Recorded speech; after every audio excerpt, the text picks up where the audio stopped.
Welcome to this explainer. Today we're literally firing up a time machine and heading straight back to 1935, to a place that, for most of the world, was a complete enigma.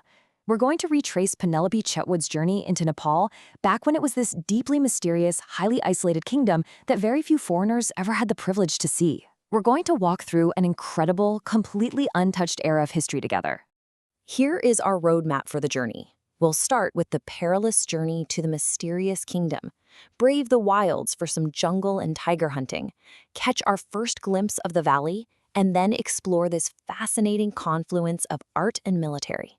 After that, we'll wander through magical cities and temples before finally meeting the resilient, smiling Nepalese. All right, let's jump right into Section 1, the journey to the mysterious kingdom. You gotta remember, back in 1935, you couldn't just hop on a quick flight to Kathmandu. No way. Simply getting into Nepal was this massive Indiana Jones-style adventure strictly reserved for a lucky few who actually got permission to enter. The trip kicked off in the ancient capital of Patna, where you had to cross the Ganges by boat, catch a train to the border at Raxaul, navigate the humid, malaria-prone fields of the Terai on the back of an elephant, and then finally ride these sturdy Tibetan ponies up incredibly treacherous mountain passes. It was an expedition in every sense of the word. And get this, along those steep, slippery mountain paths that were constantly prone to rockfalls, mind you, the local Nepali porters were carrying unbelievable loads. Try to imagine navigating a treacherous mountain pass with up to 150 pounds strapped to your back. It completely sets the stage for the raw resilience we're going to see throughout this explainer. Which brings us to Section 2, Jungle and Tiger Hunting. So before our traveler could even reach the safety of those mountain passes, she had to survive the tropical Terai jungles. We're talking a dense, intimidating landscape of towering sal trees, famously packed with rhinos and, of course, tigers. A 1935 tiger hunt was definitely not a casual safari.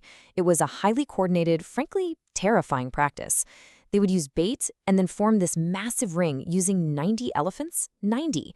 They'd slowly close that circle until a cornered, roaring tiger would literally leap straight at the riders before the final shot was fired. Just an absolutely incredibly dangerous undertaking. Moving on to Section 3, that unforgettable first glimpse of the valley. After surviving the very real dangers of the jungle and enduring this rocky, rodeo-like climb on those Tibetan ponies, Penelope reached the physical and emotional climax of the whole trip, standing at the top of the 8,000-foot Chandragiri Pass. Looking out, she initially thought the snow-capped mountains were just hidden behind the mist. But then she looked up. And up. The Himalayas weren't hiding in the clouds. They were floating impossibly high above them. She was literally staring up at the roof of the world, just completely humbled by the sheer scale of nature. Next up, Section 4, the confluence of art and military. Descending from that awe-inspiring mountain pass and entering the capital city of Kathmandu, you hit this fascinating duality. The city was basically split in half, physically and culturally. On one hand, you're the ancient, intricate heritage of the indigenous Nuers, the folks who created those stunning brick and carved wood pagoda temples. But on the other side, you had the ruling Gorkhas and Rajputs. They were entirely focused on military might and were busy building these massive, strict, modern European-style palaces. It was a city of just profound visual contrasts. To really give you a sense of that military obsession, out of a total national population of just 5.6 million people at the time, the ruling class maintained an active standing army of 45,000 soldiers. And if they needed to, they could quickly mobilize up to 70,000. So you have this highly militarized society operating right alongside these ancient, peaceful temples. But here is my absolute favorite detail, this totally bizarre contrast of old and new. The rulers built wide, modern roads for European-style cars to drive around their palaces. But remember those mountain passes we just talked about? There were no actual roads connecting Kathmandu to the outside world. So how did the cars get there? Every single one of those modern automobiles was literally carried over the jagged mountain peaks by teams of human porters. I mean, just let that sink in. Now, the Prime Minister at the time embraced some modern inventions, but he strictly banned Western movies. He thought they would negatively affect people's mindsets. There's actually this hilarious story of a diplomat whose Nepali servants watched a movie in Delhi, and they were absolutely terrified for the male actors on screen, fully believing they were actually being murdered. Toss in a strict 10 p.m. curfew with literal jail time if you're caught out, and you get a picture of a very tightly controlled society. All right, let's leave the rules behind and step into Section 5, magical cities, and temples. Exploring the architectural heritage of the valley felt like stepping onto another planet entirely. Here, the mythology is quite literally carved into the landscape. According to legend, the entire Kathmandu Valley used to be a massive circular lake. The story goes that the deity, Manjusri, came down and struck the mountain wall with a glowing, curved sword, slicing it open to drain the water.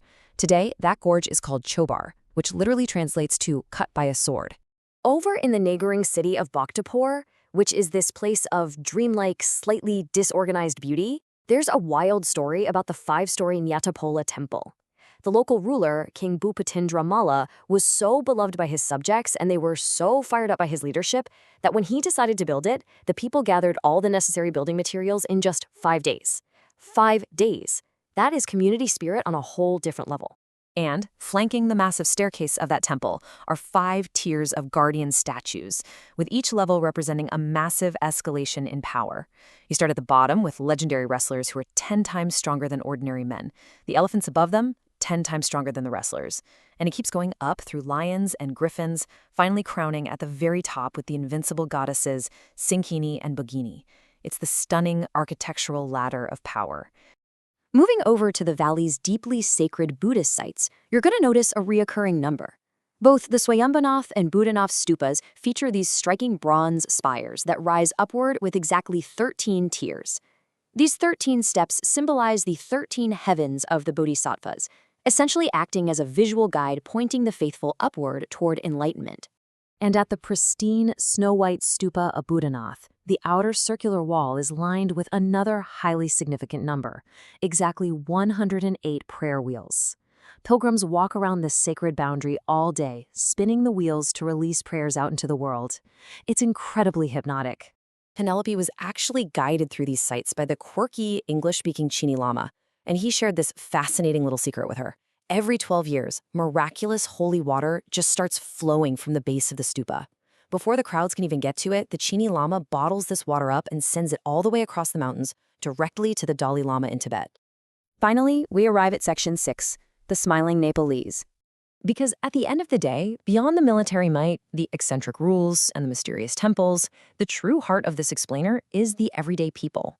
In stark contrast to the grueling conditions in neighboring regions back then, the Nepali farmers were incredibly joyful. They were always laughing, always smiling, whether drawing water or harvesting the bright yellow mustard fields. The women wore these vibrant, colorful skirts, and the men, even when completely off duty, often had a famous heavy Gorkha kukuri knife discreetly tucked into their waistbands. They were just this amazing mix of pure joy and undeniable strength. So, we'll wrap up this explainer with a question for you to chew on. We've seen a world of human porters physically carrying cars and kings building temples in a matter of days. As much as the world is modernized, and as much as paved roads have replaced those rocky mountain trails, what core elements of that resilient, beautiful, and deeply spiritual 1935 Nepal do you think still survive today? It's definitely something to think about the next time you see a photo of those towering Himalayas. Thanks so much for joining me on this journey.